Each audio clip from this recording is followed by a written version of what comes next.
नमः श्रीयतिराजाय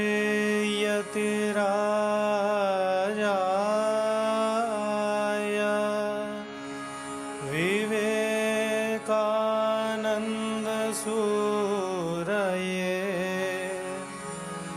सच्चित्सुखस्वरूपाय स्वामिने तापहारिणे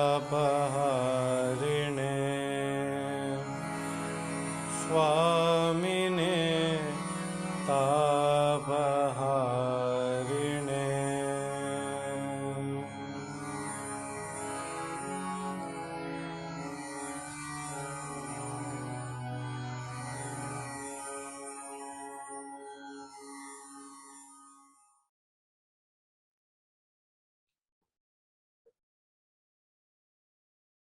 अखंडम सच्चिदानंदम वंदेहम योखिलम जगत चरीकर्ति परिभर्ति संजरीहर्ति लीलया वाक्यकारं वररुचिं भाष्यकारं पतंजलिं पाणिनिं सूत्रकारं च प्रणतोस्मि मुनित्रयम्। जननीं शारदां देवीं रामकृष्णं जगद्गुरुं पादपद्मे तयोः श्रुत्वा प्रणमामि मुहुर्मुहुः। नमः श्रीयतिराजाय विवेकानन्दसूरये सच्चित्सुखस्वरूपाय स्वामिने तापहारिणे। नमः सर्वेभ्यः। अत्र वर्गे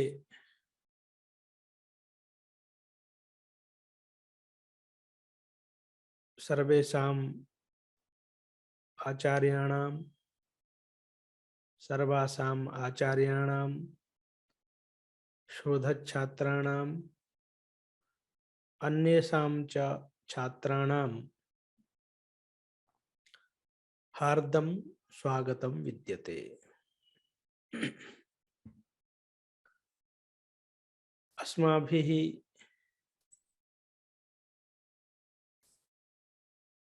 इतः पूर्वं मंगलवादः मंगलपद्यानां विचारः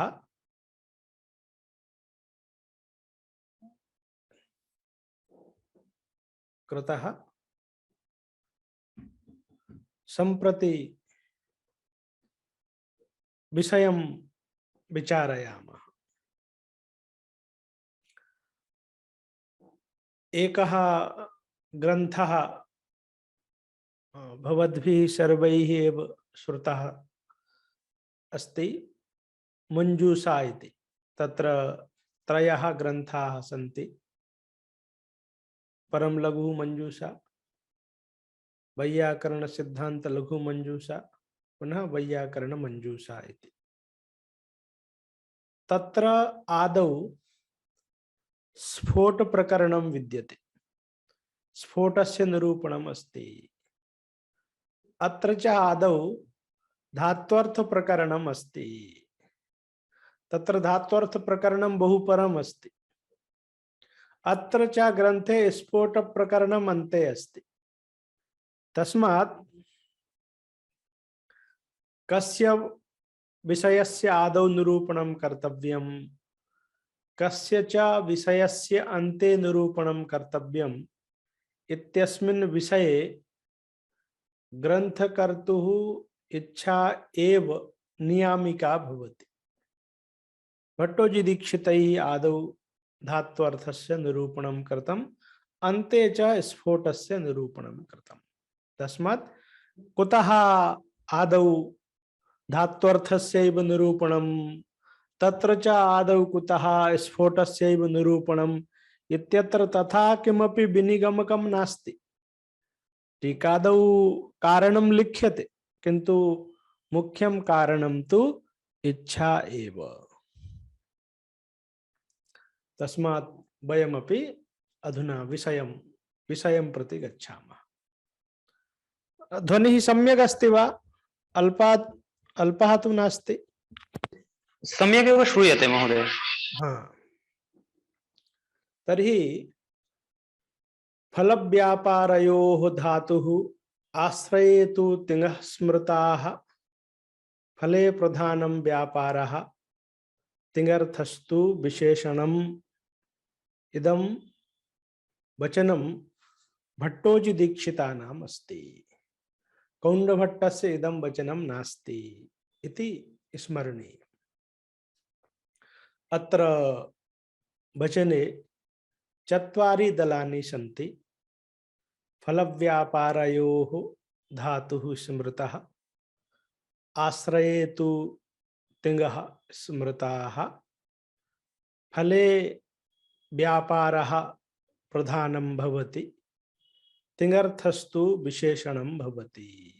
एवं सामान्येन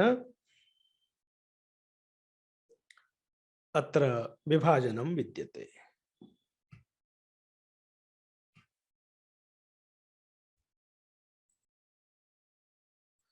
अधुना क्रमेण एतेषाम् अर्थं विचारयामः।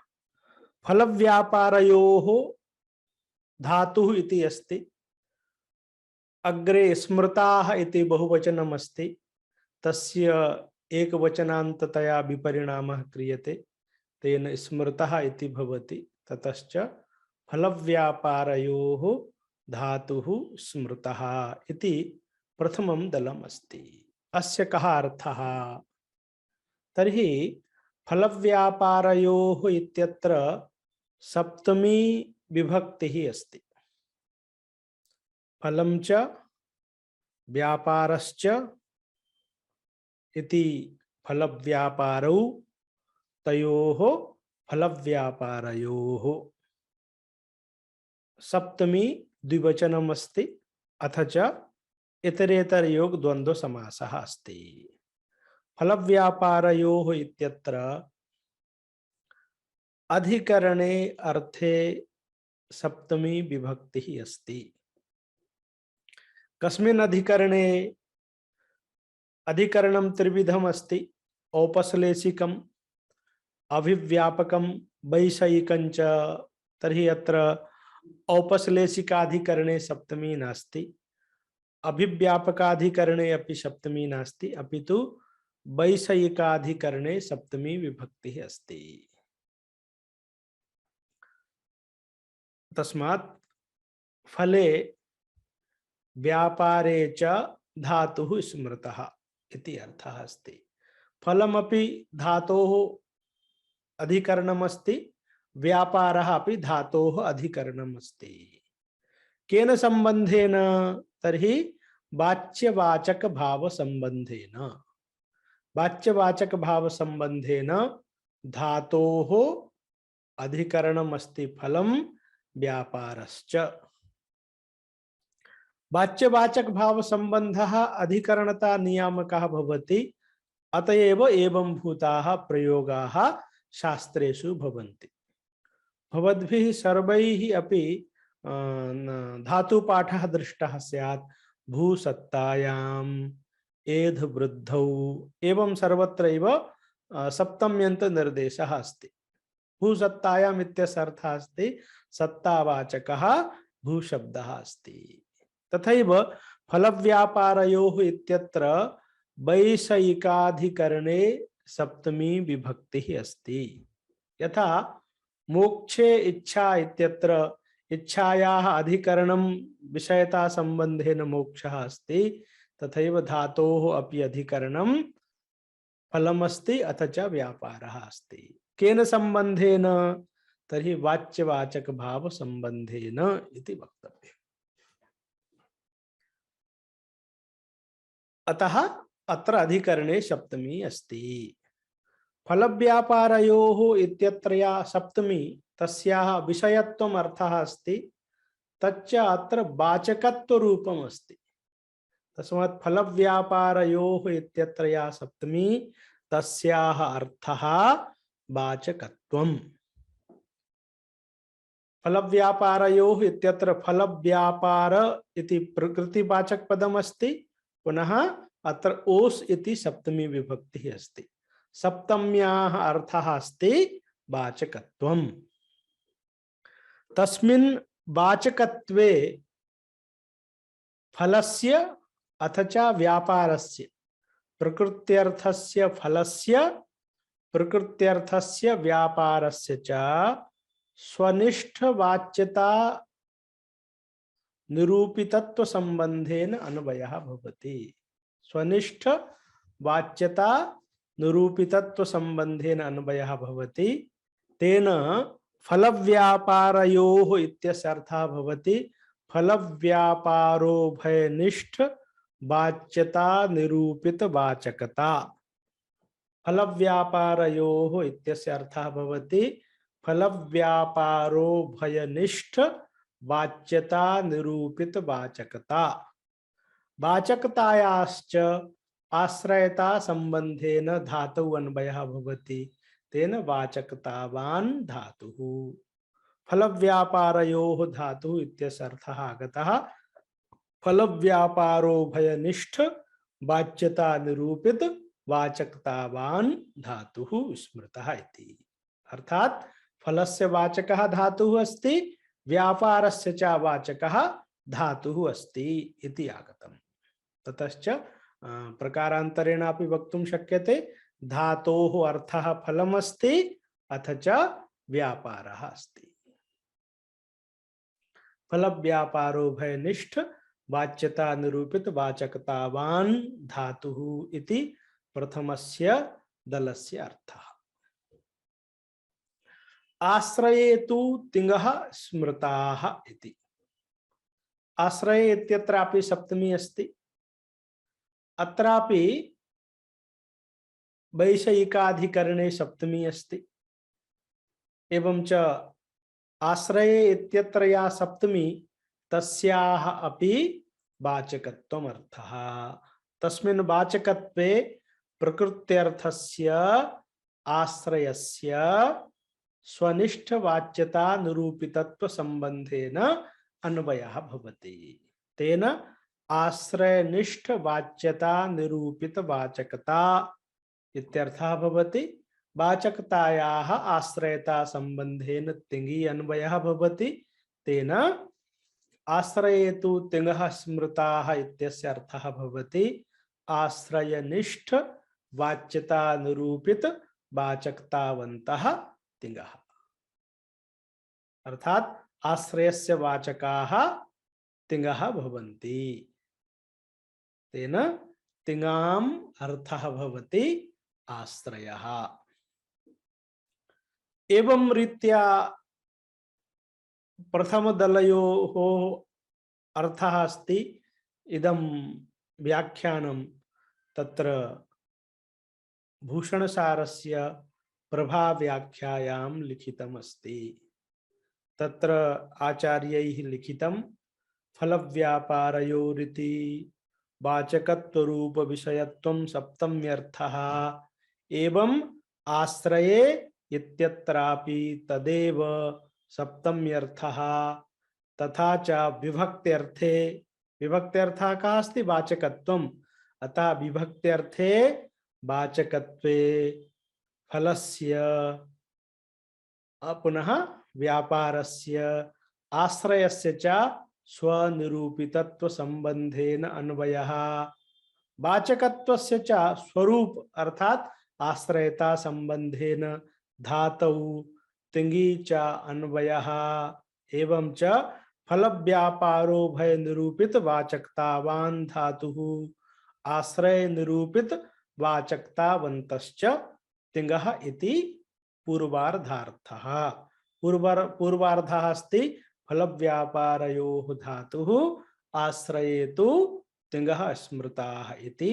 अस्य अर्थः अस्ति फलव्यापारो भय वाचकः धातुः भवति आश्रयवाचकाः तिङः भवन्ति इति पूर्वार्धस्य अर्थः अस्ति। तेन किं सूचितं धातूनाम् अर्थः अस्ति फलं व्यापारश्च तिङाम् अर्थः अस्ति आश्रयः। तृतीयं दलमस्ति फले प्रधानं व्यापारः इति। फले प्रधानं व्यापारः, अत्र प्रधानम् इत्यस्य प्राधान्यवान् इत्यर्थः। प्रधानम् इत्यस्य कः अर्थः? प्राधान्यवान्। तत्र फले इत्यत्र सप्तम्यर्थः निरूपितत्वम् अस्ति, तस्मात् फले इत्यस्य फल निरूपितत्वम् इत्यर्थः। निरूपितत्वस्य प्राधान्ये अन्वयः भवति, तेन फले प्रधानम् इत्यस्य अर्थः भवति फल निरूपित प्राधान्यवान्। प्राधान्यवतः व्यापारे अन्वयः अस्ति, तस्मात् फल निरूपित प्राधान्यवान् व्यापारः भवति इति तृतीयस्य दलस्य अर्थः। तिङर्थस्तु विशेषणम् इति चतुर्थं दलमस्ति। अत्र तिङर्थः इत्यपि प्रथमान्तमस्ति, विशेषणम् इदमपि प्रथमान्तमस्ति। तर्हि विशेष्य विशेषणयोः उभयोः अपि समान विभक्तिकत्वम् अस्ति। समान विभक्तिकत्वं भवति चेत् अभेदेन अन्वयः भवति इति अस्माभिः पठितं। ततश्च तिङर्थस्य विशेषणे अभेदेन अन्वयः भवति, तेन तिङर्थाभिन्नं विशेषणं भवति, अथवा विशेषणाभिन्नः तिङर्थः भवति इति चतुर्थस्य दलस्य अर्थः। अयम् अभिप्रायः तिङर्थः विशेषणम् एव भवति। कुत्र विशेषणं भवति इति अग्रे सर्वं वदिष्यति। तस्मात् धातूनाम् अर्थः आदौ कः भवति इति उक्तं। फलं व्यापारः धातूनाम् अर्थः भवति। तिङाम् अर्थः भवति आश्रयः। पुनः फलं कुत्र विशेषणं भवति, तर्हि फलं व्यापारे विशेषणं भवति।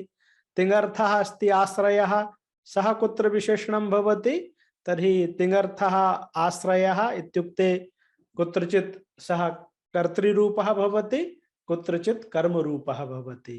कर्तृरूपः आश्रयः व्यापारे विशेषणं भवति, कर्मरूपः आश्रयः फले विशेषणम् अस्ति इति अग्रे वयम् अस्मिन् विषये विस्तरेण विचारयामः। आदौ कारिकायाः सामान्यः अर्थः उच्यते। इदं दीपिका व्याख्यायां लिखितमस्ति। तत्र तयोः फलव्यापारयोः मध्ये फले प्रधानम् अर्थात फलापेक्षया प्रधानम् इत्यर्थः। फलनिष्ठाया अनुकूलत्व संबंधावच्छिन्ना प्रकारता तन्निरूपित विशेष्यताश्रयः इति यावत्। फलं व्यापारे विशेषणं भवति। केन संबंधेन, तर्हि अनुकूलत्व संबंधेन फलं व्यापारे विशेषणं भवति। तस्मात् फले प्रकारता अस्ति, व्यापारे च विशेष्यता अस्ति। फले या प्रकारता अस्ति सा अनुकूलत्व संबंधावच्छिन्ना अस्ति। तस्मात् अनुकूलत्व संबंधावच्छिन्नाया फलनिष्ठा प्रकारता तन्निरूपित विशेष्यताश्रयः भवति व्यापारः। सामान्येन वक्तुं शक्यते फलनिष्ठ प्रकारता निरूपित विशेष्यतावान् व्यापारः भवति इति फले प्रधानं व्यापारः इत्यस्य अर्थः अस्ति। फले प्रधानं व्यापारः इत्यस्य कः अर्थः? फलनिष्ठ प्रकारता निरूपित विशेष्यतावान् व्यापारः भवति। तिङर्थस्तु विशेषणं। तिङर्थः आश्रयस्तु यथा यथं धात्वर्थीभूत फल व्यापारान्यतरस्य विशेषणम् इत्यर्थः। तिङर्थः आश्रयः अस्ति, सः धात्वर्थस्य फलस्य व्यापारस्य वा विशेषणं भवति।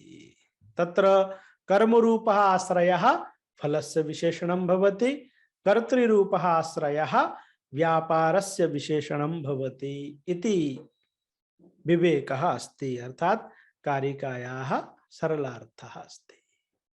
एवं अस्याः कारिकायाः सम्पूर्णः अपि भावः शांकरी व्याख्यायाम एवं लिखितः अस्ति। पश्यन्तु शांकरी फलं च व्यापारश्च एतयोः अर्थयोः वाचकत्वेन धातुः स्मृतः। अर्थात फल व्यापारयोः वाचकः धातुः। फल व्यापारयोः धातुः इत्यस्य कः अर्थः? तर्हि फल व्यापारयोः वाचकः धातुः अस्ति। फल व्यापारौ च धातु वाच्यौ इति प्रथमस्य दलस्य अर्थः। तिङस्तु आश्रये स्मृताः। प्रत्यासत्या फलाश्रये कर्मणि व्यापाराश्रये कर्तरि च वाचकत्वेन तिवादयः स्मृताः। अत्र आश्रयः अस्ति। पूर्ववाक्यात् फलव्यापारयोः इत्यस्य सम्बन्धः भवति। तेन आश्रये इत्यस्य अर्थः फलाश्रये व्यापाराश्रये च। तत्र व्यापाराश्रयः कर्ता भवति, फलाश्रयः कर्म भवति। तेन कर्तुः कर्मणः च वाचकः तिङ् भवति इति द्वितीयस्य वाक्यस्य अर्थः। तदेव वदति प्रत्यासत्या फलाश्रये कर्मणि व्यापाराश्रये कर्तरि च वाचकत्वेन तिवादयः स्मृताः।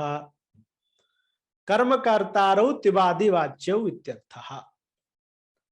भावार्थ तिङाम धात्वर्थानुवादक मात्रत्वात् न ते अत्र ग्राह्याः। यद्यपि तिङाम अर्थः भावः अपि अस्ति। लह कर्मणि च भावे च कर्मकेभ्यः इति सूत्रेण भावे अपि तिङ् प्रत्ययाः भवन्ति, किन्तु वस्तुतः तत्र तेषां भावे ये तिङ् प्रत्ययाः भवन्ति ते स्वार्थिकाः भवन्ति। तस्मात् तिङाम अर्थः भावः अपि अस्ति इति नोक्तम्। तत्कथनस्य आवश्यकता नास्ति। फलं प्रति व्यापारः प्रधानम्। फले प्रधानं व्यापारः इत्यस्य अर्थः फलं प्रति व्यापारः प्रधानम्। तदेव वदति फल निरूपित विशेषतावान् व्यापारः फलं च तद विशेषणम् इत्यर्थः। व्यापारः प्रधानम् अस्ति तर्हि किम् आगतं? फलं तद विशेषणम् अस्ति। तिङर्थस्तु कर्तृकर्मणि प्रत्यासत्या फल व्यापारयोः विशेषणम्। फल व्यापारो विशेष्यौ कर्तृकर्मणि च तद विशेषणे इत्यर्थः इति अतीव संक्षिप्तः कारिकार्थः। एवं अस्ति। संग्रामः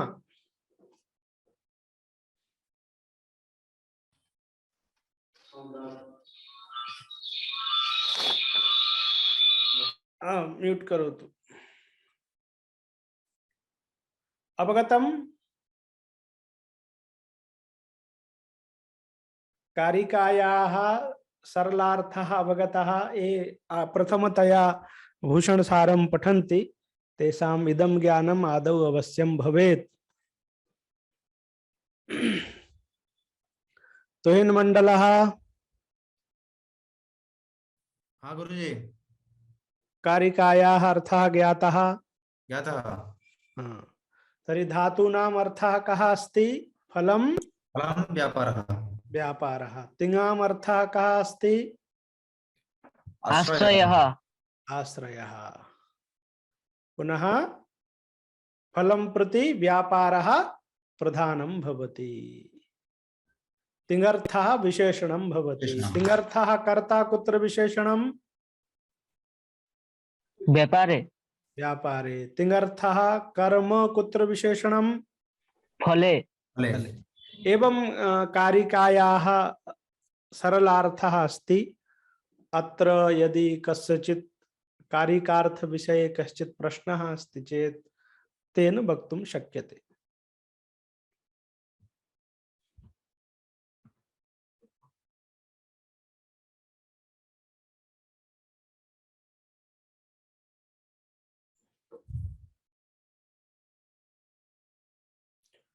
अस्तु, तर्हि अग्रे गच्छामः। एवं एकम् उदाहरणं पश्यामः। गच्छति इति। अत्र गच्छति इति पदम् अस्ति। अत्र गम धातुः अस्ति, पुनः तिप् प्रत्ययः अस्ति। तर्हि गम धातोः अर्थः कः अस्ति? फलम् अथ च व्यापारः। तर्हि फलं किं? तर्हि संयोगरूपं फलं गम धातोः अर्थः अस्ति। पुनः पादविक्षेपादिः व्यापारः अपि गम धातोः अर्थः अस्ति। पुनः अत्र ति प्रत्ययस्य अर्थः कः अस्ति? आश्रयः। स च कर्ता अस्ति। तस्मात् गम धातोः अर्थः संयोगः अथ च पादविक्षेपादिः। ति इत्यस्य अर्थः अस्ति कर्ता। तत्र कर्ता व्यापारस्य विशेषणं भवति वृत्तित्व संबंधेन। फलम् अपि व्यापारस्य विशेषणं भवति अनुकूलत्व संबंधेन। तेन गच्छति इत्यस्य अर्थः भवति कर्तृवृत्तिः संयोगानुकूल पादविक्षेपादि व्यापारः इति गच्छति इत्यस्य अर्थः। एवं गम्यते, अत्र गम धातुः अस्ति, ते प्रत्ययः अस्ति, अत्रापि धातोः अर्थः स एव अस्ति। अत्र ते इत्यस्य अर्थः अस्ति आश्रयः, सः च कर्मरूपः अस्ति। तस्मात् ते इत्यस्य अर्थः अस्ति कर्म। कर्म फले विशेषणं भवति वृत्तित्व संबंधेन, फलं च व्यापारे विशेषणं भवति अनुकूलत्व संबंधेन।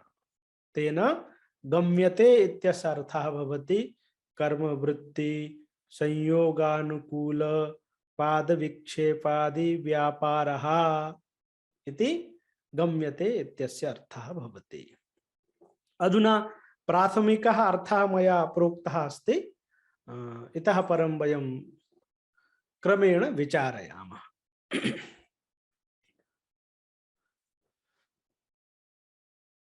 अत्र फलव्यापारयोः धातुः स्मृतः इति अस्ति। कारिकायां फलव्यापारयोः धातुः आश्रयेतु तिङः स्मृताः इति कारिका विद्यते। तत्र स्मृताः इति बहुवचनस्य प्रयोगः अस्ति। कुतः? स्मृताः इति तिङः इत्यस्य विशेषणम् अस्ति। तिङः इत्यत्रापि प्रथमा बहुवचनम् अस्ति, अतः तदनुरोधेन स्मृताः इत्यत्रापि बहुवचनम् अस्ति।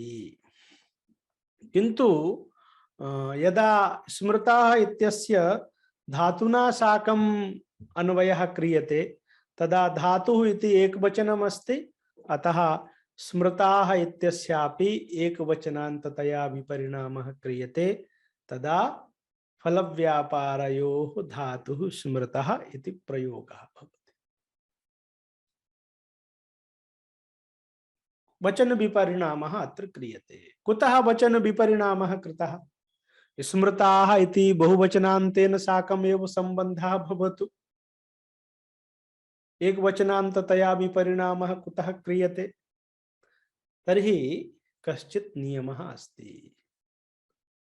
एवं नियमः अस्ति, यल्लिङ्गं यद्वचनं या च विभक्तिर्विशेष्यस्य तल्लिङ्गं तद्वचनं सैव विभक्तिः विशेषणस्यापि।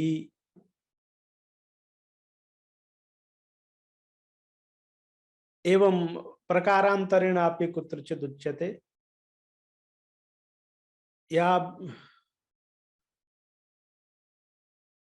याः विशेष्येषु दृश्यन्ते लिंग संख्या विभक्तयः प्रायस्ताः एव कर्तव्याः समानार्थे विशेषणे।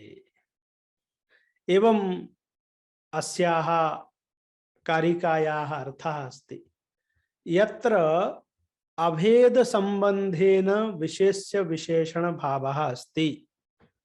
यत्र अभेद संबंधेन विशेष्य विशेषण भावः इष्टः अस्ति, तत्र विशेष्य वाचक पदात् या विभक्ति अस्ति, यच्च लिंगम अस्ति, यच्च वचनम अस्ति, विशेषण पदातपि स एव विभक्तिः कर्तव्या, तदेव लिंगम कर्तव्यम, तदेव वचनम च कर्तव्यम इति नियमः अस्ति। अतएव नीलः घटः इति प्रयोगः क्रियते, नीलौ घटौ इति प्रयोगः क्रियते, नीलाः घटाः इति प्रयोगः क्रियते। तथैव सुन्दरः बालकः, सुन्दरा बालिका, सुन्दरं वस्त्रम् एवं प्रयोगाः भवन्ति। तस्मात् यल्लिंगम यद्वचनम याचा विभक्तिर्विशेष्यस्य तल्लिंगम तद्वचनम शैव विभक्ति ही विशेषणस्यापि इति नियमः अस्ति। तस्मात् धातुः इति पदम् अत्र अस्ति। अत्र च धातुपदात् प्रथमा विभक्तिः अस्ति, एकवचनम् अस्ति, पुल्लिंगे च प्रयोगः अस्ति धातुः इति। तस्मात् धातु इत्यस्य विशेषणं स्मृतः इति देयमस्ति, अतः तत्रापि प्रथमा विभक्ति कर्तव्या, पुल्लिंगं कर्तव्यम्, अथ च एकवचनस्य प्रयोगः कार्यः।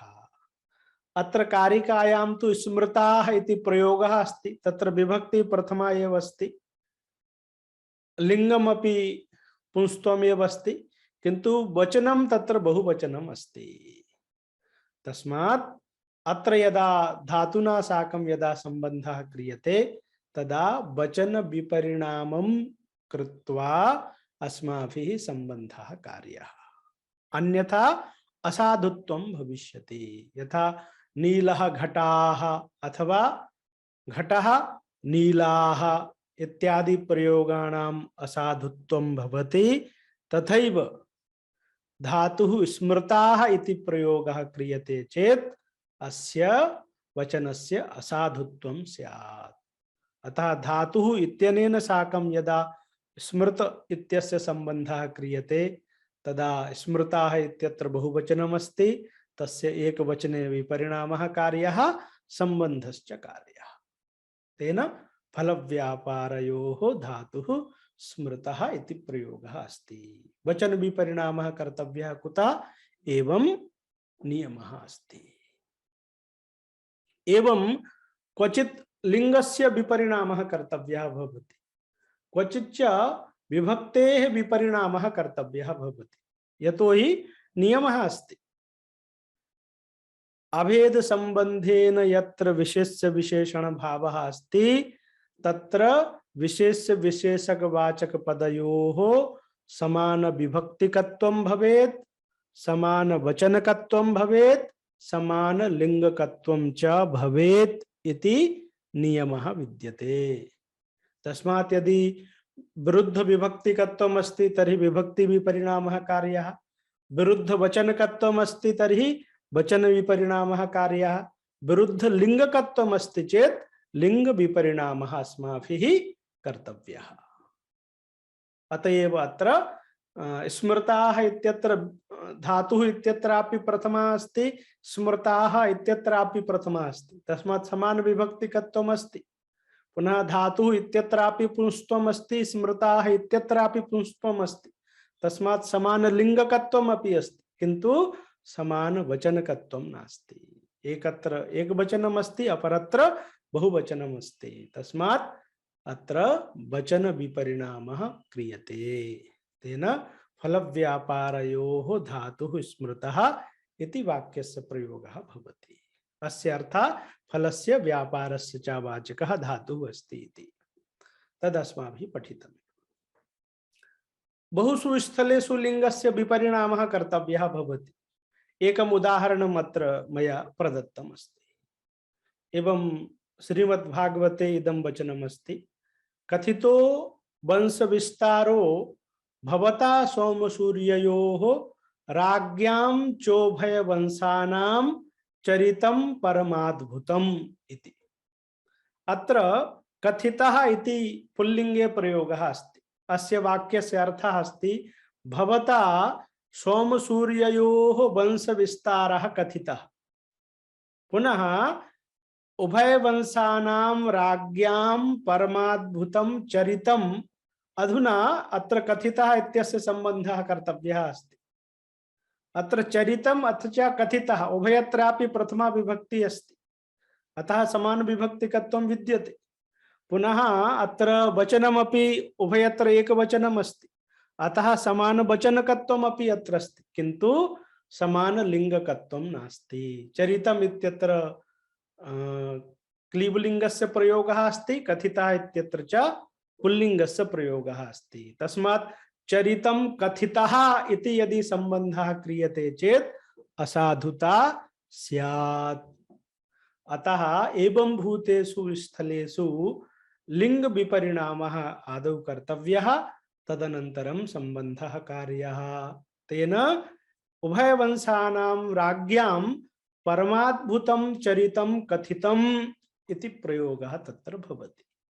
तस्मात् एवं बहुषु स्थलेषु लिंग विपरिणामः क्रियते। एवं बहुषु स्थलेषु विभक्तेः विपरिणामः अपि कर्तव्यः भवति। यथा एकं सूत्रम् उदाहरणरूपेण प्रयच्छामि। अतो भिष ऐस् इति सूत्रमस्ति। अत्र अतः इति पंचम्यन्तं पदमस्ति, भिषः इति षष्ठ्यन्तं पदमस्ति, ऐस् इति प्रथमान्तं पदमस्ति। अंगस्य इति अधिकारः आगच्छति। तत्र अंगस्य इत्यत्र षष्ठी अस्ति, किन्तु अतः इत्यनेन साकं सम्बन्धः कर्तव्यः अस्ति, अतः पंचम्यन्ततया विपरिणामः क्रियते, तेन अंगात् इति लभ्यते। पुनः अतः इदम् अंगात् इत्यस्य विशेषणं भवति, ततः परं तदन्त विधि भवति, सा भिन्ना कथा। तेन अदन्तात् अंगात् परस्य भिषः ऐषादेशः स्यात्।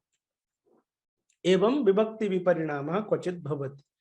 तस्मात् यल्लिंगं यद्वचनं या च विभक्तिर्विशेष्यस्य तल्लिंगं तद्वचनं शैव विभक्तिः विशेषणस्यापि इति नियमः अस्ति।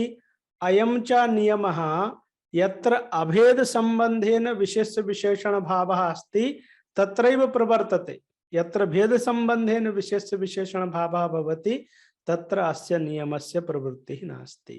तस्मात् यदि आदौ अस्माभिः अवश्यं द्रष्टव्यं समान विभक्तिकत्वम् अस्ति न वा, समान लिंगकत्वम् अस्ति न वा, समान वचनकत्वम् अस्ति न वा इति अवश्यम् अस्माभिः तत्र तत्र परीक्षणीयम्। यदि विरुद्धं किमपि दृश्यते चेत् तत्र विपरिणामः कर्तव्यः।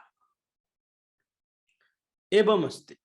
अधुना यदि एवं नियमः क्रियते चेत् अस्यैव वचनस्य फलितार्थकथनं व्युत्पत्तिवादे एवं प्रोक्तमस्ति। असति विशेषानुशासने विशेष्य विशेषणवाचक पदयोः समान विभक्तिकत्वं समान लिंगकत्वं समान वचनकत्वं च नियमः। विशेष्य विशेषणवाचक पदयोः समान विभक्तिकत्वं भवति, समान वचनकत्वं भवति, समान लिंगकत्वं च भवति। एवं अस्ति। एवं स्वीकारे काचित् समस्या अस्ति। पश्यन्तु, वेदाः प्रमाणम् इति प्रयोगः अस्ति। पुनः शतं ब्राह्मणाः इति प्रयोगः अस्ति। वेदाः प्रमाणम् इत्यत्र वेदाः इति विशेष्यवाचक पदम् अस्ति, प्रमाणम् इति विशेषणवाचक पदम् अस्ति। अस्य च प्रमाणाभिन्न वेदाः इति अर्थः अस्ति। अतः अत्र अभेद संबंधेन विशेष्य विशेषण भावः विद्यते। तर्हि अस्माभिः तु अधुनैव पठितं यत्र अभेद संबंधेन विशेष्य विशेषण भावः भवति तत्र समान विभक्तिकत्वं भवति, समान वचनकत्वं भवति, समान लिंगकत्वं च भवति। किन्तु वेदाः प्रमाणम् इत्यत्र समान विभक्तिकत्वं तु विद्यते, किन्तु समान वचनकत्वम् अपि नास्ति, समान लिंगकत्वम् अपि नास्ति। तर्हि कथम अस्य प्रयोगस्य साधुत्वं तथैव शतं ब्राह्मणाः अत्र शतम् इति विशेषणवाचक पदमस्ति ब्राह्मणाः इति विशेष्यवाचकं पदमस्ति शताभिन्न ब्राह्मणाः इति अस्य वाक्यस्य अर्थः अस्ति तस्मात् अत्रापि अभेद संबंधेन विशेष्य विशेषण भावः अस्ति किंतु अत्र समान विभक्तिकत्वं तु अस्ति समान लिंगकत्वं नास्ति समान वचनकत्वं च नास्ति तर्हि किम अनयोः प्रयोगयोः असाधुत्वम् अस्ति वा किंतु असाधुत्वं तु नास्ति अनयोः प्रयोगयोः साधुत्वम् अस्ति सर्वैः एवं भूताः प्रयोगाः क्रियन्ते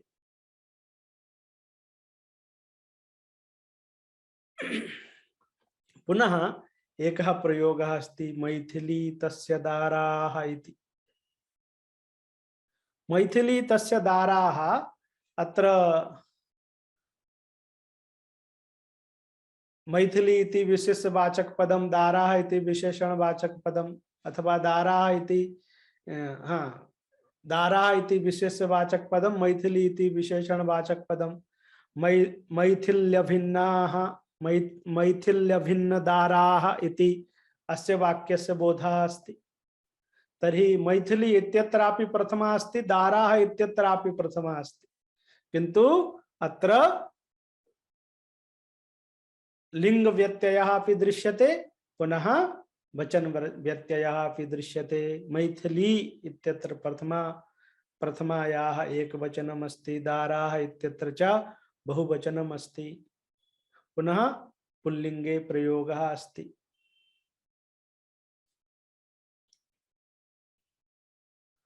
पुनः त्रयः समुदिताः हेतुः अत्र समुदिताः इति विशेषणवाचक पदम् अस्ति तच्च बहुवचनान्तम् अस्ति हेतुः इति विशेष्यवाचक पदम् अस्ति तच्च एकवचनान्तम् अस्ति तथैव जात्याकृति व्यक्तयः पदार्थः जात्याकृति व्यक्तयः पुनः पदार्थः अत्र समान विभक्तिकत्वम् अस्ति समान लिंगकत्वम् अस्ति किंतु समान वचनकत्वं नास्ति पुनः प्रत्यक्षानुमानोपमान शब्दाः प्रमाणानि इत्यादौ अत्र समान विभक्तिकत्वम् अस्ति समान वचनकत्वम् अस्ति किंतु समान लिंगकत्वं नास्ति किंतु एते सर्वेपि प्रयोगाः साधवः सन्ति एतेषु असाधुत्वं नास्ति तर्हि भवद्भिः तु अधुनैव प्रोक्तं यत् यल्लिंगं यद्वचनं या च विभक्तिर्विशेष्यस्य तल्लिंगं तद्वचनं शैव विभक्तिः विशेषणस्यापि किंतु अत्र तु अस्माभिः व्यत्ययः कृतः तत्र तु धातुः इत्यत्र स्मृतः इति वचन विपरिणामेन अन्वयः कार्यः इति लिखितं तेनैव नियमेन तर्हि तेन नियमेन तु अत्र एतेषां वाक्यानाम् असाधुत्वम् आगच्छति तर्हि तन्न चिन्तनीयम् विशेष्य विशेषणवाचक पदयोः समान विभक्तिकत्वं समान वचनकत्वं समान लिंगकत्वं च नियमः इति अस्ति तत्र असति विशेषानुशासने इति योजनीयम् असति विशेषानुशासने असति विशेषानुशासने यदि किमपि विशिष्टम अनुशासनम नास्ति चेदेव अयं नियमः प्रवर्तते यदि किमपि विशिष्टम अनुशासनम अस्ति चेत् अस्य नियमस्य प्रवृत्तिः न भवति असति विशेषानुशासने विशेष्य विशेषणवाचक पदयोः समान विभक्तिकत्वं तु भवत्येव समान वचनकत्वं समान लिंगकत्वं च भवति तत्र शतं ब्राह्मणाः शतं ब्राह्मणाः इत्यत्र विशिष्टम् अनुशासनम् अस्ति। विंशत्यादयः ये शब्दाः सन्ति तेषाम् एकवचने एव प्रयोगः भवति, द्विवचने बहुवचने वा प्रयोगः न भवति। यदा एते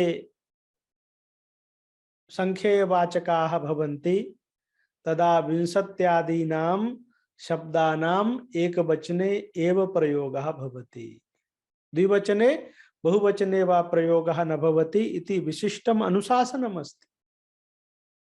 पुनः नपुंसकलिंगे एव शत शब्दस्य प्रयोगः भवति, पुल्लिंगे स्त्रीलिंगे वा प्रयोगः नास्ति। अतः लिंग विषये यत्र विशिष्टम् अनुशासनम् अस्ति, वचन विषये यत्र विशिष्टम् अनुशासनम् अस्ति, तस्मात् विरुद्ध वचनम् अत्र भवितुम् अर्हति, विरुद्धं लिंगम् अत्र भवितुम् अर्हति, किंतु विरुद्धा विभक्ति ही न भवति। तस्मात् शतं ब्राह्मणाः इति प्रयोगः साधु। कुतः? विशिष्टानुशासन बलात्। शतं ब्राह्मणाः, शतं बालिकाः, शतं वस्त्राणि एवं एकवचने नपुंसकलिंगे एव प्रयोगः भविष्यति। विशेष्यवाचक पदं तद सदा सर्वदा बहुवचनान्तं भविष्यति।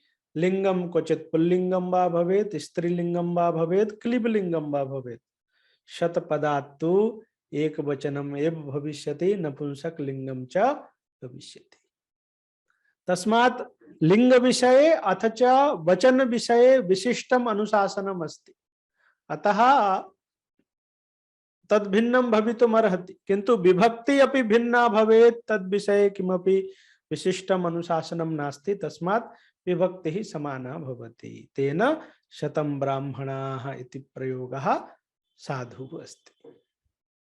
तथैव मैथिली तस्य दाराः इति प्रयोगः अपि साधुः अस्ति। कुतः? दार शब्दः नित्य बहुवचनान्तः अस्ति, पुल्लिंगश्च अस्ति। तस्मात् बहुवचने पुल्लिंगे प्रयोगः भविष्यति, यद्यपि स्त्रीवाचकः अयं शब्दः, किन्तु कोशादौ तथैव नियमः अस्ति। तस्मात् मैथिली तस्य दारा इत्यत्र विरुद्धं लिंगम् अस्ति, विरुद्धं वचनम् अस्ति, किन्तु विभक्ति विरुद्धा नास्ति। विभक्तिस्तु समाना एव अस्ति। अतः विशिष्टानुशासन बलात् शतं ब्राह्मणाः, मैथिली तस्य दाराः इत्यादीनां साधुत्वं वक्तुं शक्यते, किन्तु वेदाः प्रमाणम् इत्यस्य साधुत्वं कथम्?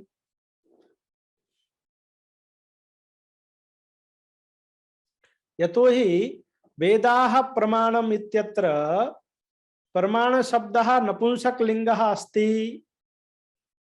प्रमितिकरणम् इत्यस्मिन् अर्थे नित्य नपुंसकलिंगः अस्ति, तस्मात् लिंगं नपुंसकं भवेत्, किन्तु नित्यम् एकवचनान्तः प्रमाण शब्दः इति तु नास्ति।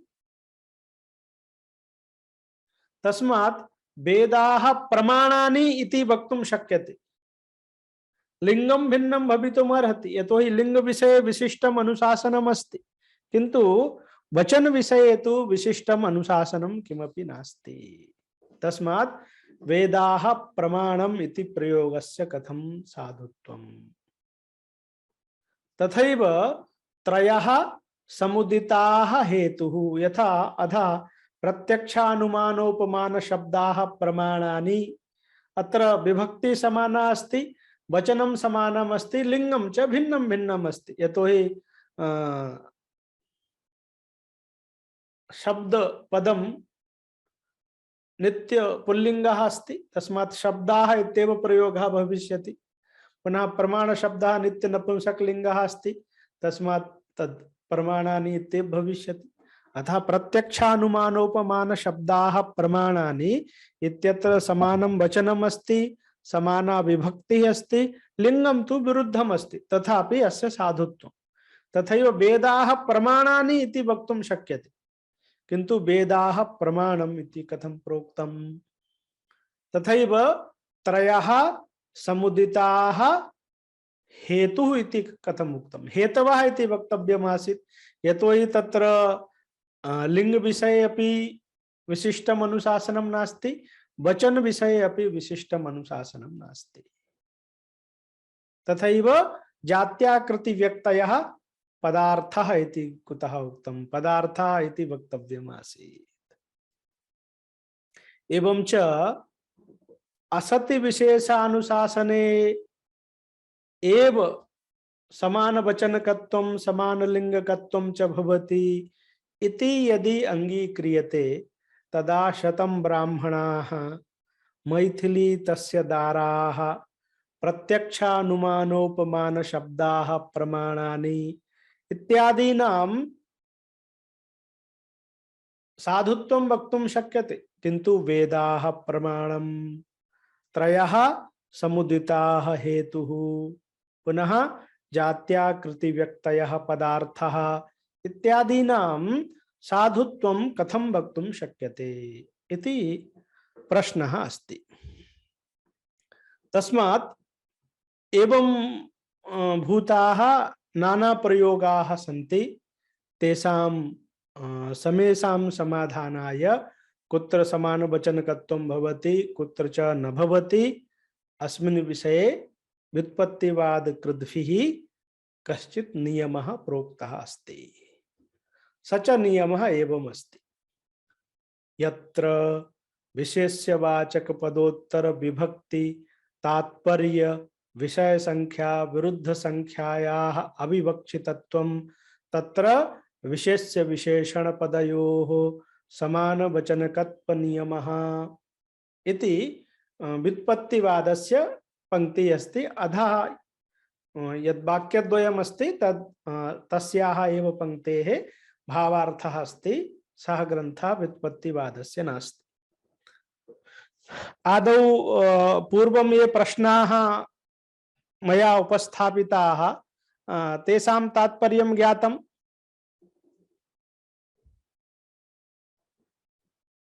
आं महोदय।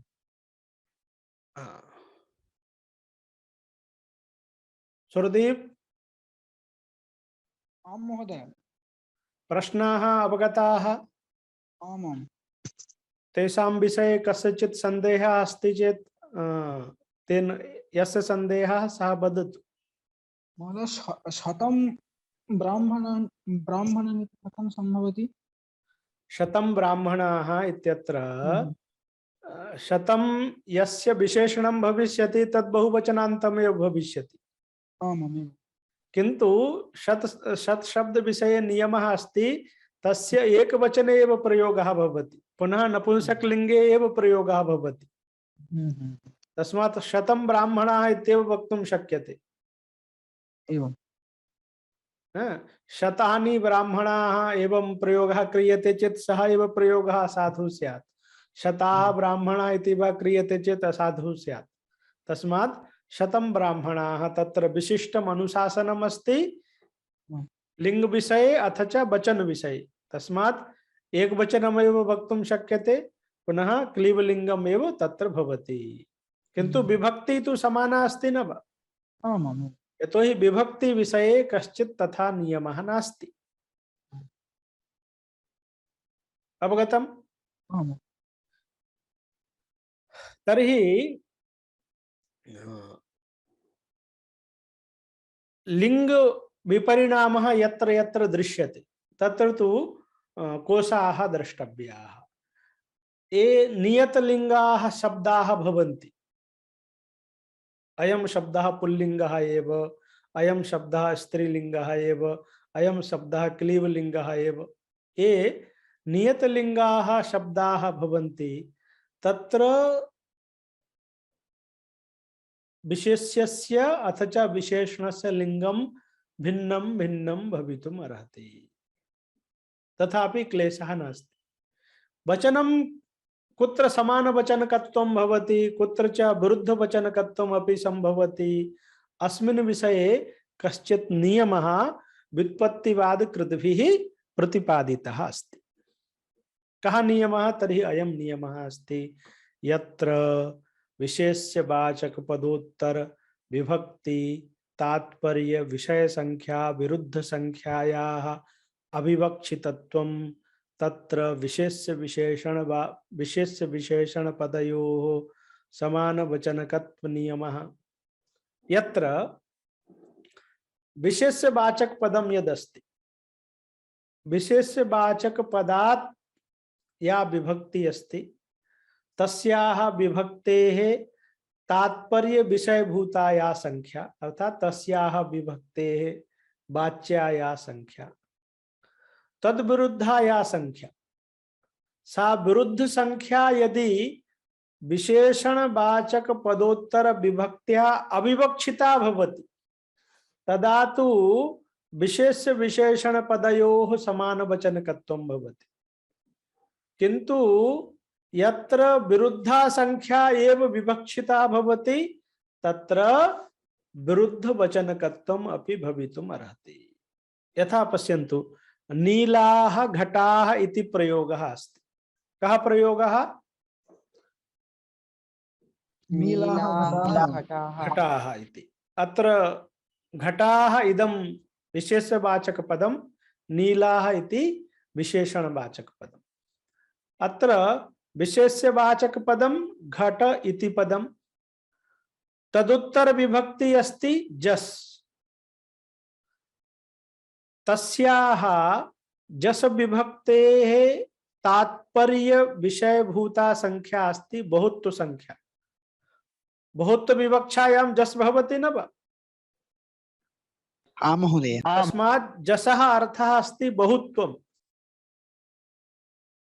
तद विरुद्धं किम अस्ति? एकत्वम् अस्ति अथ च द्वित्वम् अस्ति। तस्मात् विशेष्यवाचक पदोत्तर विभक्ति ही जस विभक्ति ही, तत्तात्पर्य विषय संख्या बहुत्व संख्या, तद विरुद्ध संख्या एकत्व संख्या द्वित्व संख्या वा। सा एकत्व संख्या विशेषणवाचक पदम यदस्ति नील पदम तदुत्तर विभक्त्या विवक्षिता नास्ति। वक्ता नील पदात् या विभक्ति आगमिष्यति तया एकत्वं प्रतिपादयितुं नैविच्छति, द्वित्वम् अपि प्रतिपादयितुं नैविच्छति। तस्मात् विरुद्ध संख्या अत्र अविवक्षिता अस्ति। अतः अत्र समानवचनकत्वं भवति। अत्र यदि नीलः घटाः इति प्रयोगः क्रियते चेत् असाधुः भवति, नीलौ घटाः इति प्रयोगः क्रियते चेदपि असाधुः भवति। नीलाः घटाः इत्येव प्रयोगः कार्यः।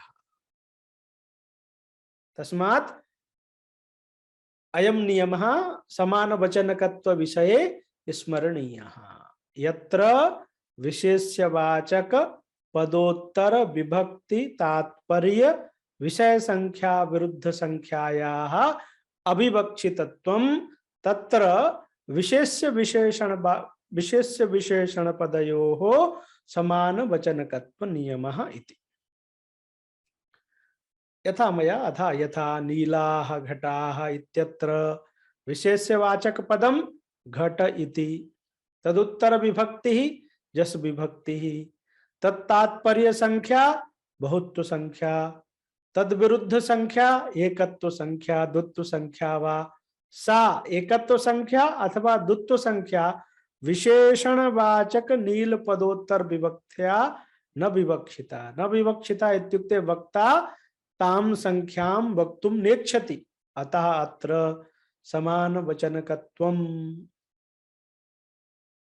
कुतः अत्र विवक्षिता नास्ति? यदि भवान् वदति अहं तथा वक्तुम् इच्छामि, तस्मात् मया यदि नीलः घटः इति प्रयोगः क्रियते चेत् तस्य साधुत्वं स्यात्। यतोहि अत्र अहं विरुद्धाम् एव संख्यां प्रतिपादयितुम् इच्छामि, तर्हि इति वक्तुं न शक्यते। कुतः? यदि भवान् नीलः घटाः इति प्रयोगं करोति चेत् तत्र एकवचन एकत्वस्य विवक्षा कृता, तस्य कारणं वक्तव्यम्। विवक्षा क्रियते चेत् कारणं वक्तव्यं भवति। अत्र तथा कथने किमपि कारणं नास्ति। अतः अत्र एकत्वस्य द्वित्वस्य वा विवक्षा नैव संभवति। अतः अत्र बहुवचनम् एव अस्ति। अतः नीलः घटः इति प्रयोगः साधुः, नीलौ घटौ इति प्रयोगः साधुः, नीलाः घटाः इति प्रयोगः साधुः। किंचिदपि परिवर्तनं क्रियते चेत् असाधुत्वं भवति। किंतु वेदाः प्रमाणम् इत्यत्र भिन्नम् अस्ति।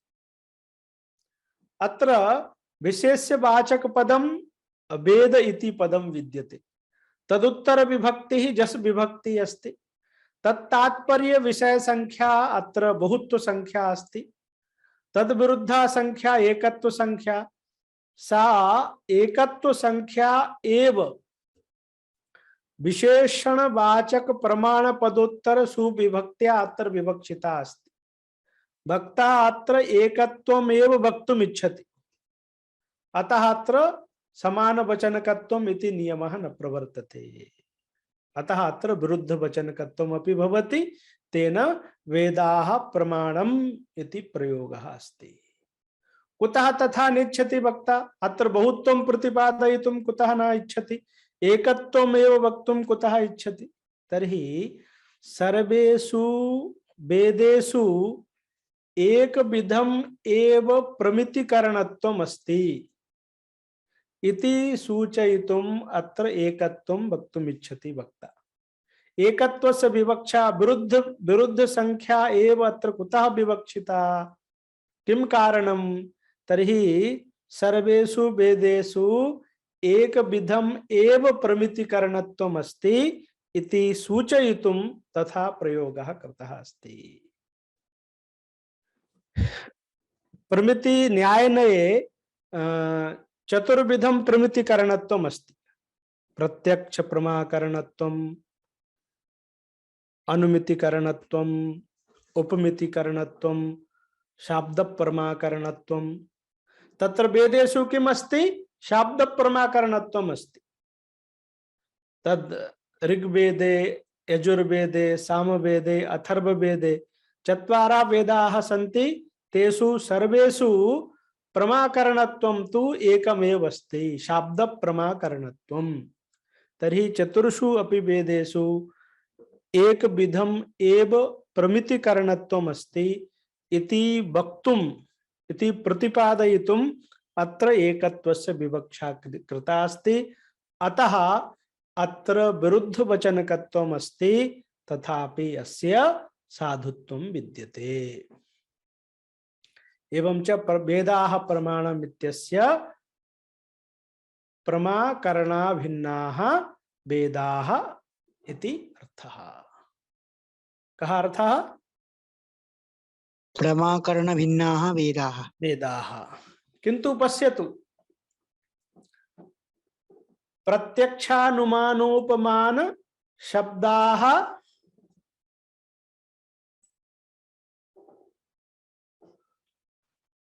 प्रमाणानि प्रत्यक्षानुमानोपमान शब्दाः प्रमाणानि। तत्र प्रत्यक्षानुमानोपमान शब्दाः प्रमाणम् इति वक्तुं न शक्यते। कुतः? तत्र एकविधं प्रमितिकरणत्वं नास्ति। प्रत्यक्षे प्रत्यक्ष प्रमाकरणत्वम् अस्ति, अनुमाने उपमितिकरणत्वम् अस्ति, अनुमितिकरणत्वम् अस्ति, उपमाने उपमितिकरणत्वम् अस्ति, शब्दे च शाब्द प्रमाकरणत्वम् अस्ति। तस्मात् वेदाः प्रमाणम् इति वक्तुं शक्यते, यतोहि वेदेषु एकविधमेव प्रमितिकरणत्वम् अस्ति। किन्तु प्रत्यक्षानुमानोपमान शब्दाः प्रमाणानि इत्यत्र प्रत्यक्षानुमानोपमान शब्दाः प्रमाणम् इति वक्तुं नैव शक्यते। अतएव तत्र प्रमाणानि इति प्रोक्तम्। यतोहि प्रत्यक्षे भिन्नं प्रमाकरणत्वम् अस्ति, अनुमाने भिन्नं प्रमाकरणत्वम् अस्ति, उपमाने भिन्नं प्रमाकरणत्वम् अस्ति, शब्दे च भिन्नं प्रमाकरणत्वम् अस्ति। अतएव तत्र बहुवचनम् अस्ति, किन्तु लिंगं भिन्नं भिन्नम् अस्ति। कुतः? लिंग विषये तत्र कश्चित् विशिष्टः नियमः अस्ति। एवं अयं नियमः स्मरणीयः। तर्हि लिंग विषये विशिष्टम् अनुशासनं भवितुम् अर्हति, वचन विषये अपि किंचित भिन्नं भवितुम् अर्हति, किंतु विभक्ति विषये तथा किमपि नास्ति। अतः विभक्तिस्तु सर्वत्र समाना एव भवति। लिंगम भवितुं भिन्नं भवितुम् अर्हति, वचनं च भिन्नं भवितुम् अर्हति।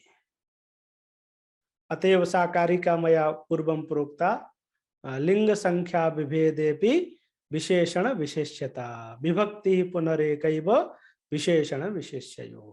लिंग संख्या विभेदेपि विशेष्य विशेषणता संभवति, किंतु विभक्तिस्तु एका एव भवति इति विशेष्य विशेषण भावे कश्चित् नियमः अस्ति। तस्मात्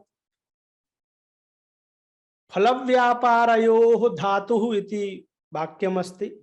तत्र स्मृताः इत्यस्य अन्वयः कर्तव्यः अस्ति। तत्र विरुद्धवचनं कर्तव्यम् इत्यस्मिन् विषये किमपि कारणं नास्ति।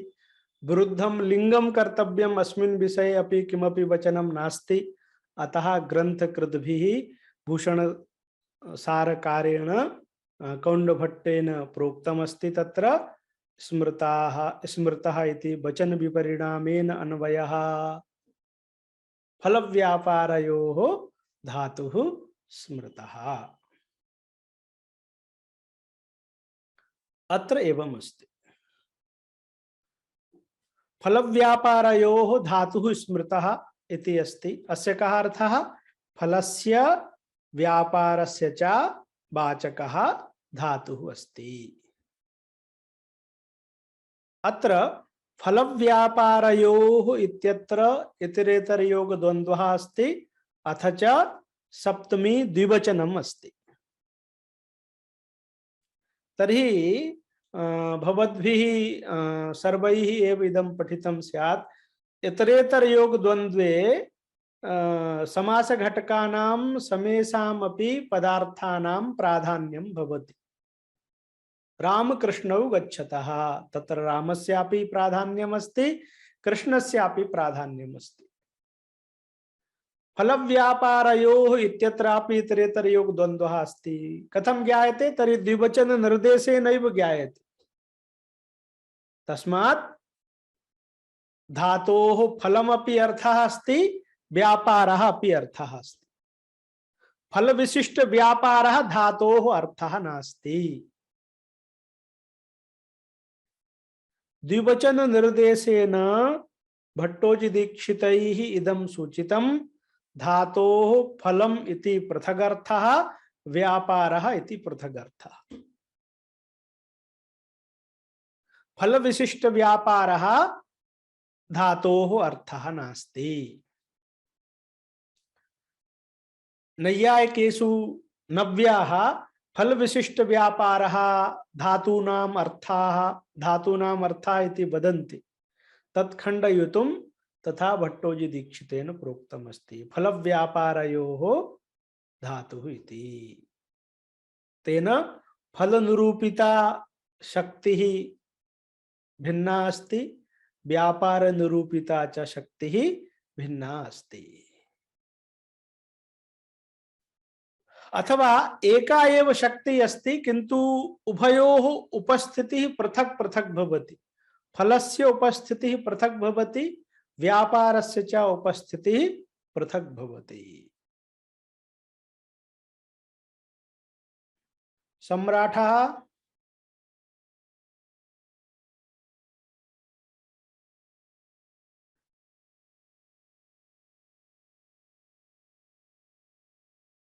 तुहिनः आं महोदय। तस्मात् फलव्यापारयोः इति द्विवचन निर्देशेन किं सूचितं? फल निरूपिता शक्तिः भिन्ना, व्यापार निरूपिता च शक्तिः भिन्ना। अथवा एकः न्यायः अस्ति, एक वृन्तगत फलद्वय न्यायः। अस्याः अयम् अभिप्रायः एकस्यां शाखायां फलद्वयम् अस्ति। तर्हि द्वयोः अपि फलयोः पृथक् पृथक् एव स्वातन्त्र्यम् अस्ति न वा? पृथक् सत्ता अस्ति न वा? अस्ति अस्ति महोदय। हाँ, अस्ति। तद्वत् अत्रापि शक्ति तु एका एव अस्ति, किन्तु तया धातौ एका एव शक्ति अस्ति। तया शक्त्या फलस्य पृथक् उपस्थितिः भवति, व्यापारस्य च पृथक् उपस्थितिः भवति। तस्मात् फल निरूपिता व्यापार निरूपिता च धातौ भिन्ना भिन्ना शक्तिः अस्ति, अथवा पृथक उपस्थिति प्रयोजिका खंडशः एकैव शक्ति अस्ति इति सूचितम्। यथा पश्यन्तु, घट शब्दः अस्ति, तत्र घटत्वम् अथ च घटः, जातिः व्यक्तिश्च प्रातिपदिकानाम् अर्थः इति उच्यते, किन्तु तत्र विशिष्टे शक्तिः अस्ति। घटत्व विशिष्ट घटे एव घटपदस्य शक्तिः अस्ति। घटत्व निरूपिता भिन्ना, घट निरूपिता च शक्तिः भिन्ना एवं नास्ति। घटत्व विशिष्ट घट निरूपिता एका एव शक्तिः घटपदे अस्ति। तस्मात् घटपदात् घटत्व विशिष्ट घटस्य उपस्थितिः भवति। घटत्वस्य पृथक् उपस्थितिः घटस्य पृथक् उपस्थितिः इति न भवति, किन्तु धातौ फल निरूपिता शक्ति भिन्ना अस्ति, व्यापार निरूपिता च शक्तिः भिन्ना अस्ति। तस्मात् फलस्य पृथक् उपस्थितिः भवति, व्यापारस्य च पृथक् उपस्थितिः भवति। फल विशिष्ट व्यापार निरूपिता शक्तिः धातौ प्राचीनैः वैयाकरणैः न क्रियते, न स्वीक्रियते। विशिष्टे शक्तिः तैः नाङ्गीक्रियते। तेन फलस्य पृथक् शक्तिः अस्ति, व्यापारस्य पृथक् शक्तिः अस्ति। तस्मात् फलस्य पृथक् उपस्थितिः भवति, व्यापारस्य च पृथक् उपस्थितिः भवति। अथवा शक्तिः एका एव अस्ति, किन्तु एकस्यां शाखायां यथा फलद्वयं भवति चेत् द्वयोः अपि पृथक् पृथक् उपस्थितिः अस्ति, द्वयोः स्वातन्त्र्यम् अस्ति। तद्वत् एका एव शक्तिः अस्ति, किन्तु तयोः उपस्थितिः पृथक् पृथक् भवति। फलस्य पृथक् उपस्थितिः, व्यापारस्य पृथक् उपस्थितिः इति धात्वर्थ विषये प्राचीन वैयाकरणानां मतमस्ति। फलम् अपि धातोः अर्थः, व्यापारः अपि धातोः अर्थः अस्ति। फलमात्रं धातोः अर्थः इति प्राचीनाः वैयाकरणाः नाङ्गीकुर्वन्ति, व्यापारमात्रं धातोः अर्थः इत्यपि नाङ्गीकुर्वन्ति। फल विशिष्ट व्यापारः धातूनाम् अर्थः इत्यपि प्राचीनैः नाङ्गीक्रियते, अथवा व्यापार विशिष्ट फलम धातूनाम् अर्थः इत्यपि नाङ्गीक्रियते, अपितु फलम व्यापारश्च इति एतौ उभौ अपि धातुवाच्यौ इति प्राचीनाः भट्टोजी दीक्षित प्रभृतयः वैयाकरणाः वदन्ति। अस्य मतस्य अन्येषु न्याय ग्रंथेषु मीमांसा ग्रंथेषु वा कुत्रचित् उल्लेखः अस्ति तर्हि अवश्यम् अस्ति। कश्चित् ग्रन्थः अस्ति विभक्त्यर्थ निर्णयः, कश्चित् आचार्यः अस्ति गिरिधरोपाध्यायः, तत्र तैः एवं लिखितम् अस्ति अत्र शाब्दिकाः धातूनां फले व्यापारे च शक्तिः इति। शाब्दिकाः इत्यनेन प्राचीनाः वैयाकरणाः तत्र विवक्षिताः सन्ति। तर्हि अनेन किम् आगतं? पृथक् शक्तिः अङ्गीक्रियते चेत् तेन कः लाभः? फल विशिष्ट व्यापारे शक्तिः स्वीक्रियते चेत् का क्षतिः इति चेत् अत्र एवम् अस्ति।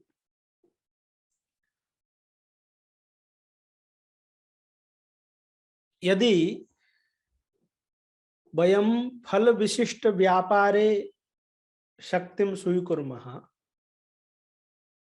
तदा फलविशिष्ट व्यापारस्यैव उपस्थितिः भवति। तेन फलविशिष्ट व्यापारः पदार्थः स्यात्, फलं च पदार्थैक देशः स्यात्।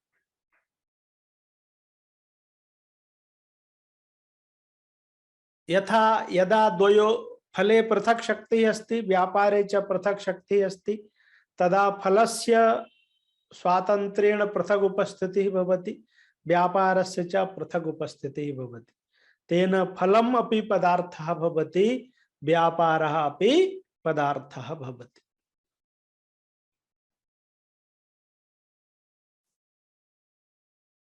विशिष्टे शक्ति अंगीक्रियते चेत फल विशिष्ट व्यापारे यदि वयं शक्तिं स्वीकुर्मः तर्हि धातुना फल विशिष्ट व्यापारस्य उपस्थितिः भविष्यति, तदा फल विशिष्ट व्यापारः पदार्थः स्यात्, फलं पदार्थः न स्यात्, फलं पदार्थैक देशः स्यात्। यथा घटपदस्य घटत्व विशिष्ट घटे शक्तिः अस्ति, तस्मात् घटपदात् घटत्व विशिष्ट घटस्य उपस्थितिः भवति, तत्र घटः पदार्थः भवति, घटत्वं पदार्थैक देशः न पदार्थः न भवति, अपितु पदार्थैक देशः भवति।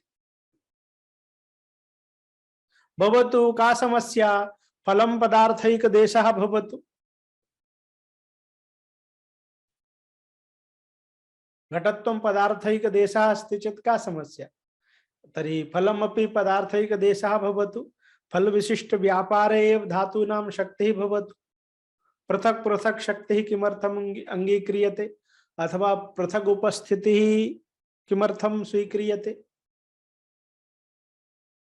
तर्हि पश्यन्तु पूर्वम् अस्माभिः किम् उक्तं, फल व्यापारयोः धातुः आश्रयेतु तिङ्स्मृतः, फले प्रधानं व्यापारः, तिङर्थस्तु विशेषणं, तिङर्थः विशेषणं भवति।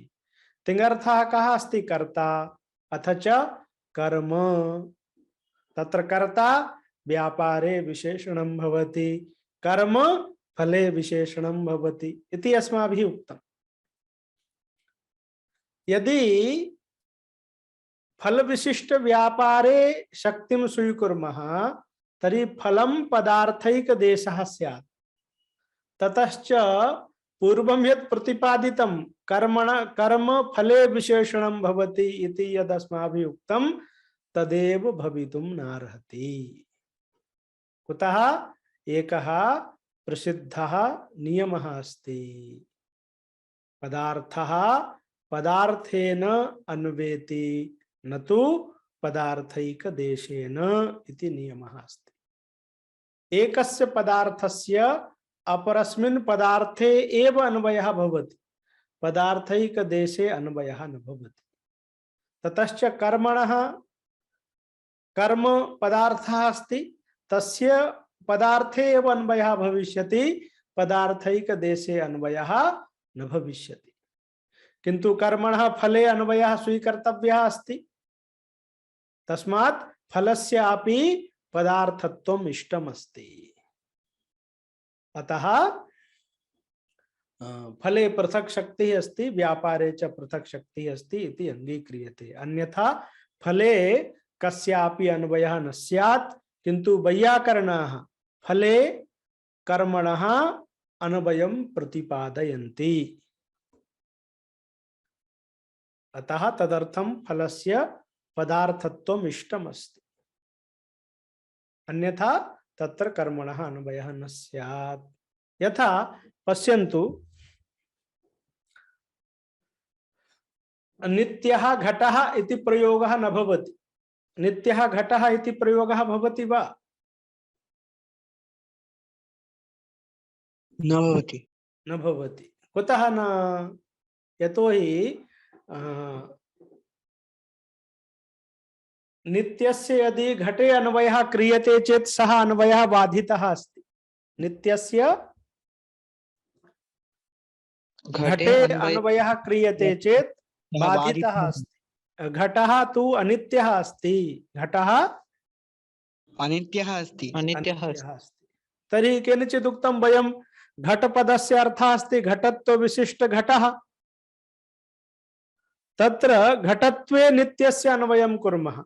घटत्वं तु नित्यम् अस्ति न वा? आम् महोदय। आम् अस्ति। केन उक्तं घटत्वं नित्यं? किमपि महोदय, प्रमाणम् अस्ति वा? घटत्व जाति अस्ति तस्मात्। हाँ, घटत्वं जातिः अस्ति। जातेश्च नित्यत्वं नैयायिकैः अङ्गीक्रियते। तस्मात् नित्यस्य घटत्वे अन्वयः भवतु,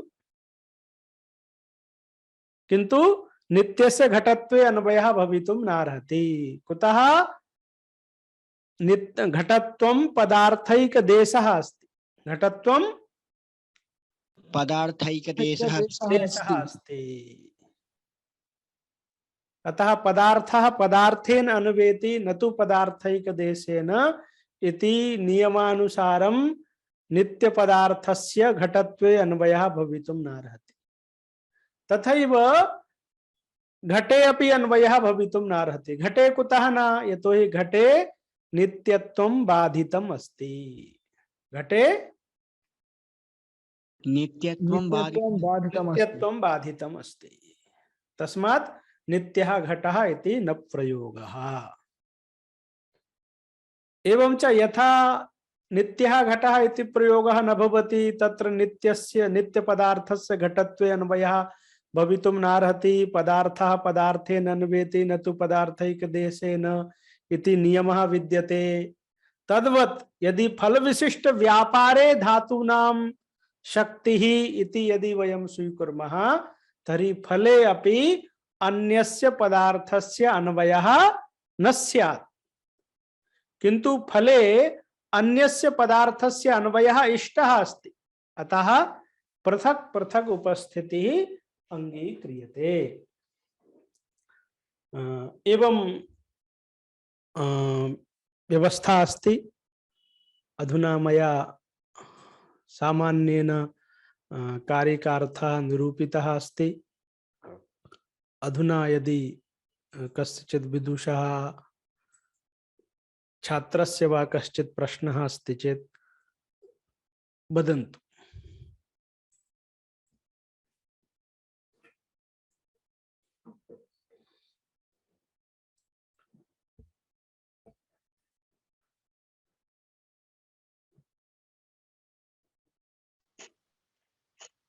आचार्यपादः उच्यता। तत्र वेदः प्रमाणम् इत्यत्र सर्वैरेव वैयाकरणैः प्रमाणं यत् इति पदम् अस्ति तस्य विशेषणत्वरूपेण अङ्गीकरणं कृतम्। तद् विशेषणमेव अस्ति। अजहल्लिङ्गविशेषणम् इति रूपेण। अजहल्लिङ्गविशेषणम् अस्ति तत्। यतोहि सः कृदन्तशब्दः अस्ति। कृदन्तशब्दानां विशेषणत्वमेव अस्ति। तस्मात् तद् विशेषणवाचक पदम् अस्ति। पुनः नित्य क्लीवलिङ्गः अस्ति सः शब्दः। तस्मात् प्रमाणम् इति प्रयोगः। भवता उक्तं यत् कृदन्तशब्दानां विशेषणत्वं, तर्हि गमनं श्रवणं भोजनम् इत्यादिकमपि किं विशेषणं भविष्यति? यदि तेषामपि विशेषणत्वम् अस्त्येव। यत्र समानवचनकत्वं स्यात् तत्र तु विशेषणत्वमेव स्यात्। यदि छात्रस्य गमनम् इति प्रयोगः क्रियते चेत् तत्र समानविभक्तिकत्वं नास्ति। तस्मात् तत्र तु गमनम् इत्यस्य विशेषणत्वं नास्ति, किन्तु समानविभक्तिकत्वम् अस्ति चेत् विशेषणत्वमेव स्यात्।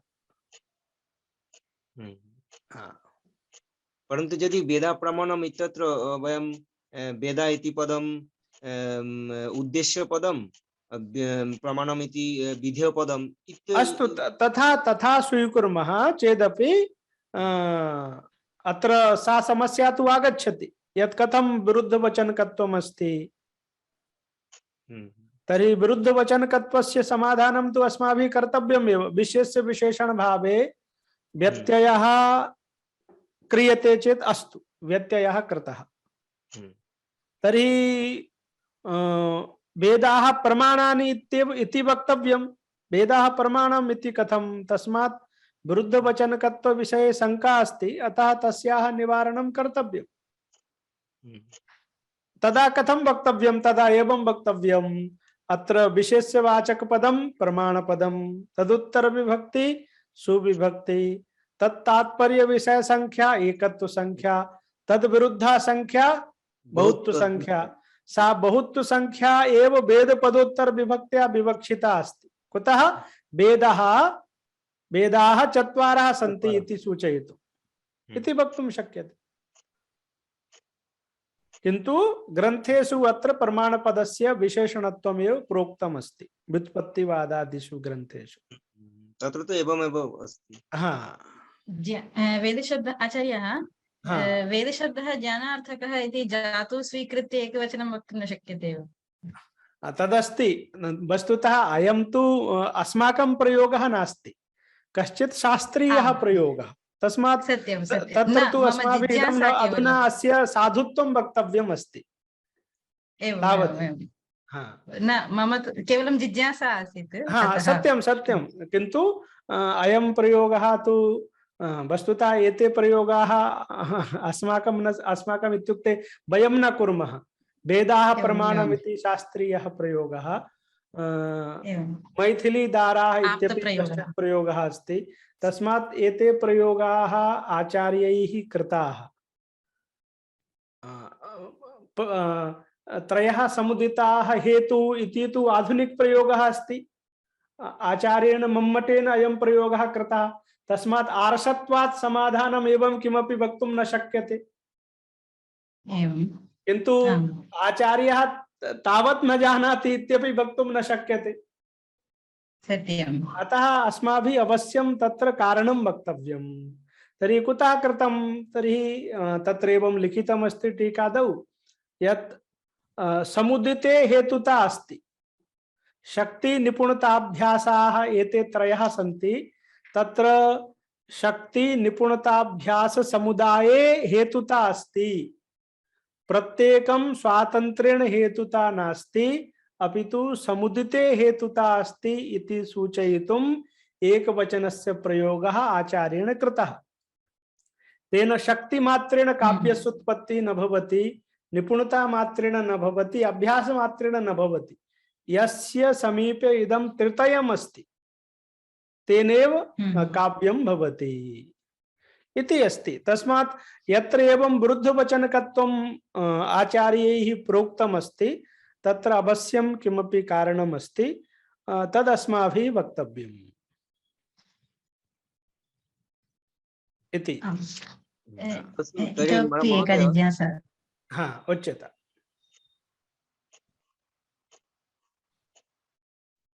उच्यतां प्रथमम्, अहम् अनन्तरं वदामि। कश्चित् वदति स्म। तत्र अन्यद् एकम् उदाहरणं व्याकरणशास्त्रादिषु उपलभ्यते यत् एकः वृक्षः पञ्च नौका भवन्ति। सत्यं। तत्र किं भवति भविष्यति वा भवन्ति? तत्र कारणं वा किम्? उभयथा अस्ति। अस्य अहं समाधानं श्वः दास्यामि। अयं प्रयोगः अस्ति, अस्य समाधानं श्वः वदिष्यामि। अस्तु अस्तु अस्तु। वदतु आर्य महोदय। आचार्यः, एका जिज्ञासा आसीत्। नित्यः घटः इत्यत्र कथं, नाम नित्यपदार्थस्य घटपदार्थे अन्वयः न भवति वा कथं? यतोहि घटपदार्थः तु अनित्यः अस्ति। एवं। तस्मात् यथा नीलं जलम् इति प्रयोगः बाधितः अस्ति। जलं नीलं न भवति। आम्। तथैव नित्यः घटः इति घटार्थे नित्यार्थः बाधितः अस्ति। एवं। घटत्वे अपि न भवति। अन्वयः कर्तुं न शक्यते। घटत्वे अपि न शक्यते। घटत्वे अपि नित्यत्वं सम्भवति, किन्तु तत्र अन्वयः पदार्थैकदेशः। पदार्थैकदेशत्वात्। आमां, पदार्थैकदेशः अस्ति, अतः अन्वयः न भवति। किन्तु अत्र एवम् अस्ति, वेदांत परिभाषां यदि कदाचित् वेदांत परिभाषां वयं पठामः तत्र अजहल्लक्षणा काचिदस्ति एवं तत्र नित्यः घटः इति प्रयोगः अस्ति किन्तु तत्र घटपदार्थः लाक्षणिकः अस्ति तत्र घटपदस्य घटत्वे लक्षणा अस्ति अतः घटपदात् यदि लक्षणया घटत्वम् उपस्थितं भवति तदा नित्यः घटः इति प्रयोगः भवत्येव तस्मात् क्वचित् यदि केनचित् आचार्येण तथा प्रयोगः कृतः अस्ति तस्मात् तस्य साधुत्वं वक्तव्यम् अस्ति चेत् एवं प्रोक्तम् अस्ति किन्तु घटपदस्य अर्थः यत्र घटत्व विशिष्ट घटः तत्र तु घटत्वे अन्वयः न भवति ठीक है एवं हाँ धन्यवादः हाँ आचार्यः हाँ उच्यताम् नमस्कारः छात्रस्य गमनम् इत्यत्र विशेषणत्वं विशेषणविशेष्यभावः सम्भवति खलु वक्तुं छात्रस्य गमनम् हाँ अवश्यं विशेष विशेषण भावः अस्ति आमामां तदेव तत्र सामान्यतया तेन पृष्टे सति विशेषणविशेष्यभावः तत्र वक्तुम् अशक्यः न न विशेष विशेषण भावस्तु अस्त्येव किन्तु अत्र भेदसम्बन्धेन अस्ति भेदसम्बन्धेन वर्तते सत्यं भेदसम्बन्धेन अस्ति अन्यत्र समानविभक्तिकत्वे समान अभेदसम्बन्धेन वर्तते हाँ यतोहि यदि वयम् एवं वदिष्यामः विशेष विशेषणवाचकपदयोः समान विभक्तिकत्वं भवति चेत् राज्ञः पुरुषः अत्रापि विशेष विशेषणभावः अस्त्येव अतः अभेदसम्बन्धेन इति योजनीयम् अस्ति तत्र एवम् आचार्य एवम् आचार्य अस्तु तर्हि वयं अत्रैव विरमामः सर्वेभ्यः नमः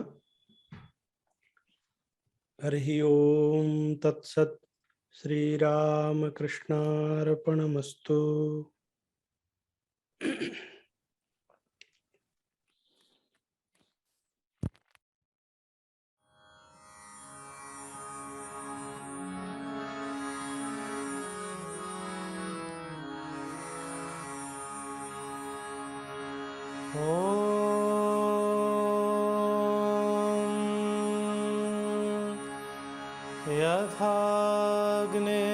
यथाग्नेर्दाहिका शक्ति